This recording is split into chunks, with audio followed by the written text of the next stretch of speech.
तर आता आपण बघतोय मुकाखांब.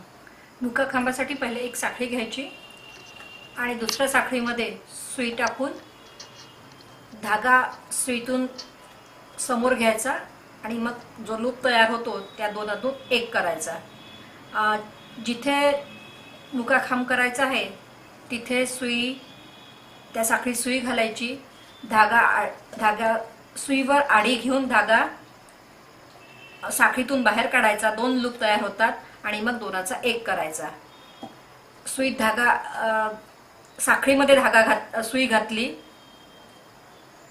धागा साखळीतून बाहेर आणला आणि मग दोनाचा एक केला. हा झाला सिंगल क्रोचेट. तुम्हाला पाहता येईल याच्यात जी साखळी आहे त्या साखळीमध्ये सुई घातली आणि धागा बाहेर काढला आणि दोनाचा एक केला. अशा पद्धतीने हा सिंगल क्रोचेट केला जातो.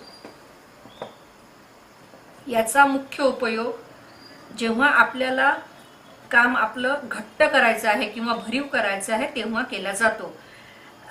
नेहमीच जेव्हा एक सिंगल क्रोचेट वापरला जातो तेव्हा सुरुवातीला एक साखळी करून घ्यायची आणि मगच हे काम सुरू करायचं.